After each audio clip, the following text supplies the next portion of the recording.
Hi everyone, here's part 2 of factoring. For this chunk I want to focus on factoring trinomials.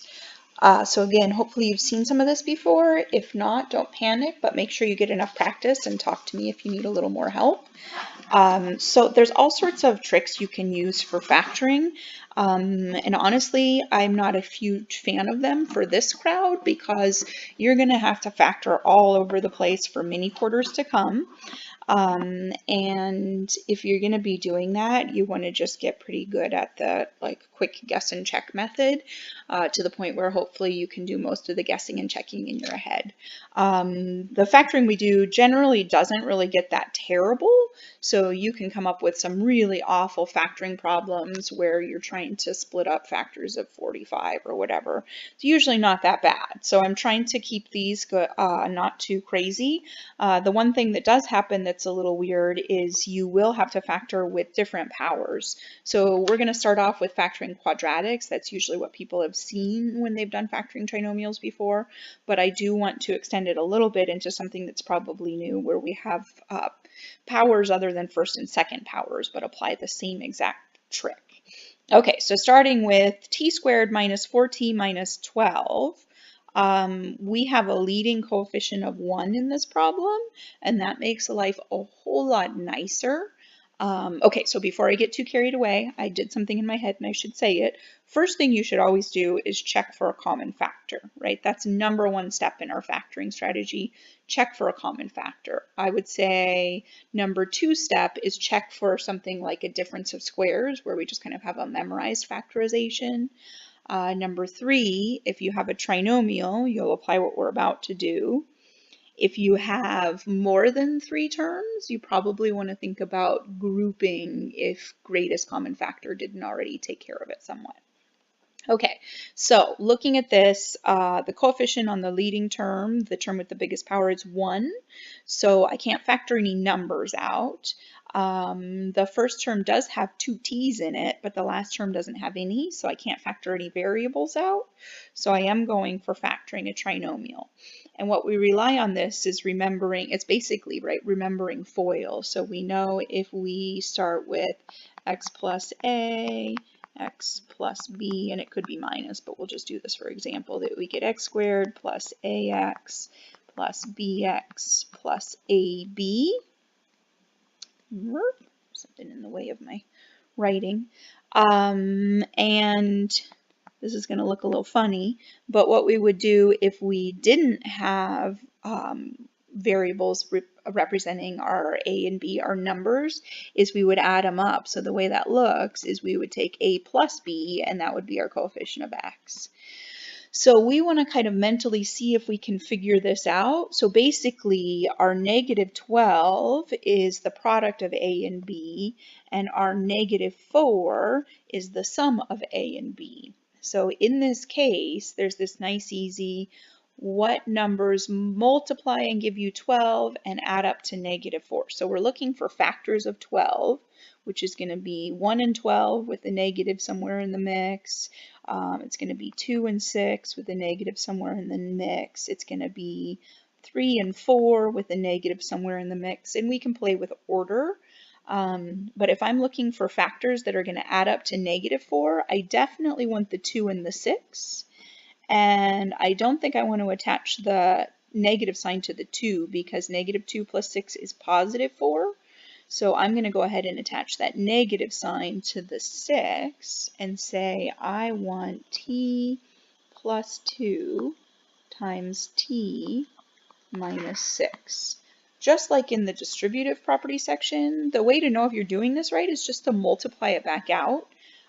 So you have an answer checker in your online homework, but in general, you should always know if you got your factoring right because you should check it. So t squared, I'm going to go ahead and cheat and use FOIL now since we've already gone through distributive property very carefully. Our outside is -6t, our inside is +2t.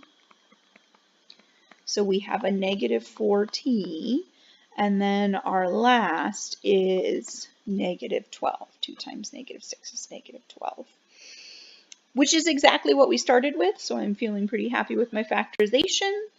I don't see anything more I could do to factor that, so I think I'm in good shape. Okay, let's see if I wrote too much and this is going to get in the way. Having terms out of order, we can deal with that. That's not a huge problem. But if it is something that bugs you, no, you can always rearrange, right? So before I get too carried away, we're supposed to check for a common factor, and this does have a common factor, so let's go ahead and remove it. The common factor here is 2. So I'm going to say if I divide out a 2, I'm left with 2 minus m minus 3m squared.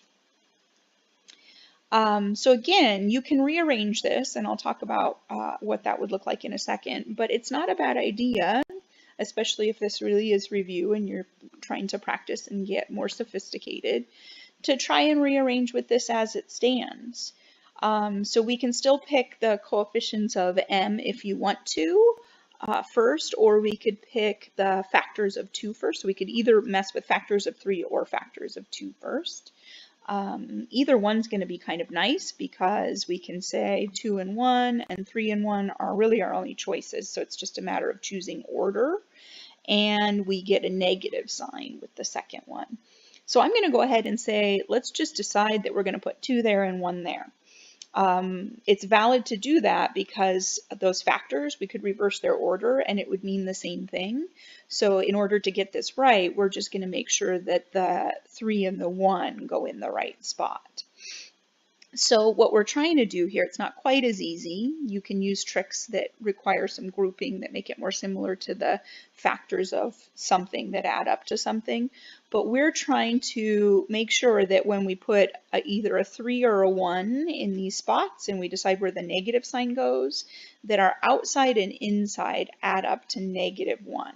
So we want outside plus inside to equal -1m really, because there are m's attached to that. So I can just throw something in and see if it's working. So let's say I think it's going to be a 3 and a 1. And I know that one gets to be positive and one gets to be negative. So my outside now is these two. Looks like it's 2m. And my inside is 3m. Oh, and actually, I think I was a good guesser. That really was just throwing them in there.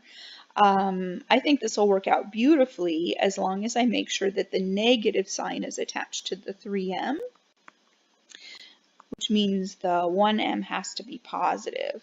So there's my -1m that I was hoping for. If you put the 1 and the 3 in the opposite spots, let's see, what would you get? You'd get a 2 and the 1 and the 3 in the opposite spots. You'd get a 6 and a 1, and there's no way you're going to make 6 and 1 add up to -1, even if you have a minus sign. So that's going to be your check. Is just what is my inside outside. You should have your first right if you chose factors of 2. You should have your last right if you chose factors of -3m. So we're just verifying with our outside inside.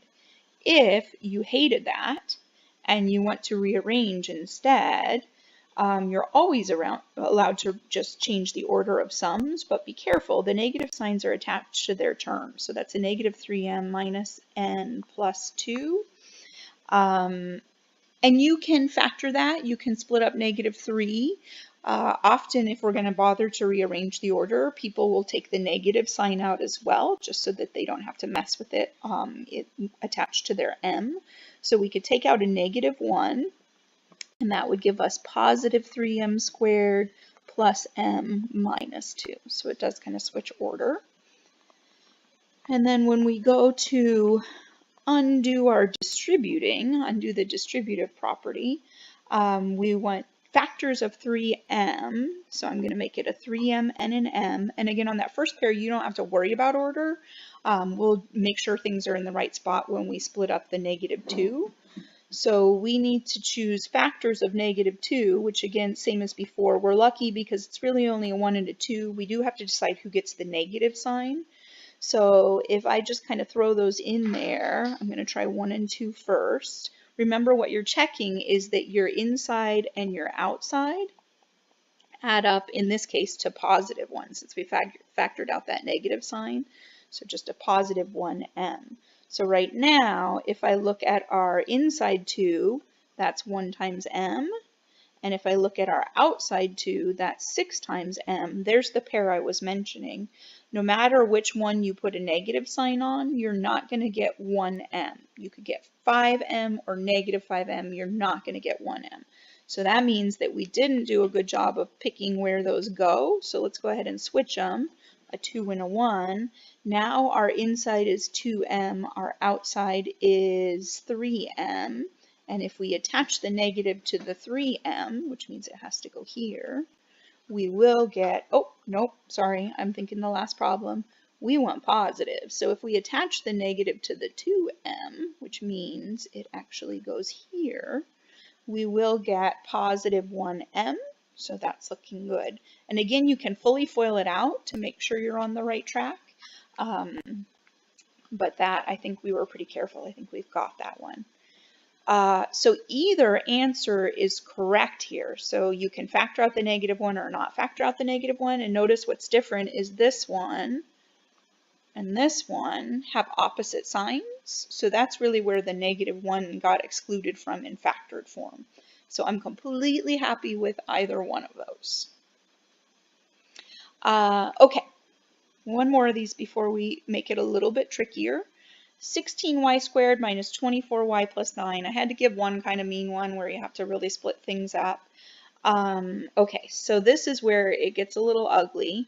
If you're trying to choose, let me switch colors, factors of 16, there are kind of a lot of choices, not quite so nice as 2 and 3. So I could do 16 times 1, I could do 8 times 2, I could do 4 times 4, and then you can change order on those as well. And then I need factors of 9. That's a little shorter list, 1 times 9 and 3 times 3.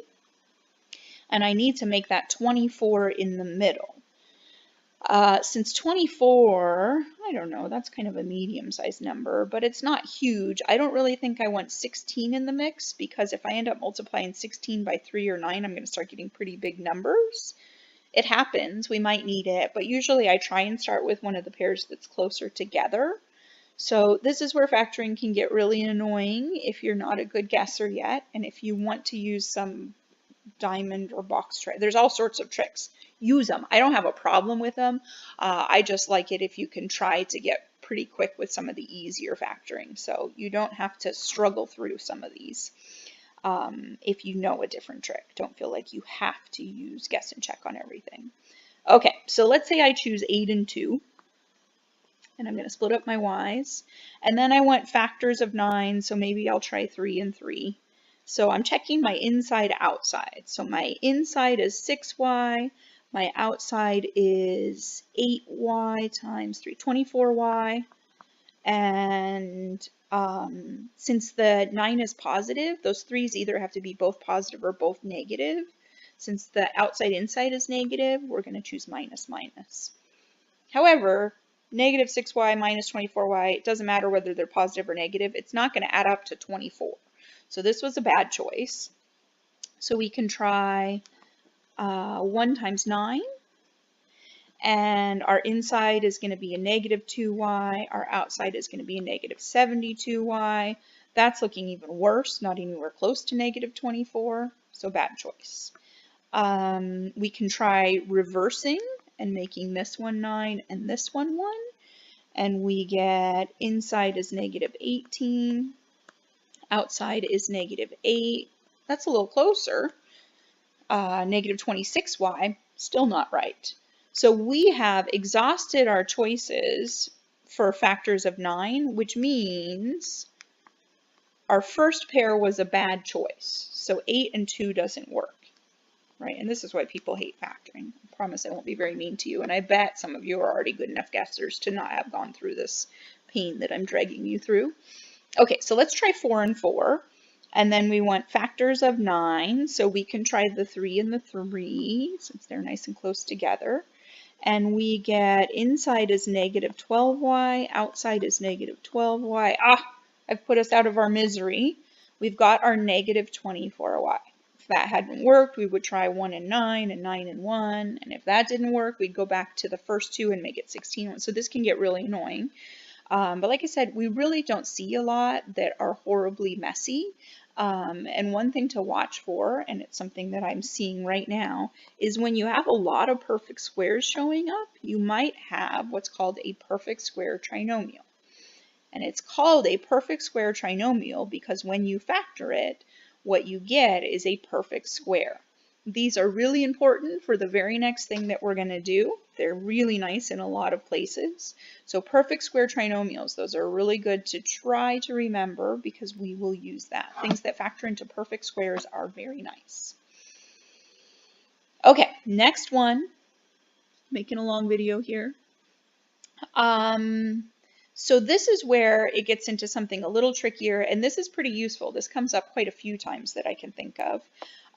Trying to use these same tricks. This is a trinomial, so even though it doesn't just show me a second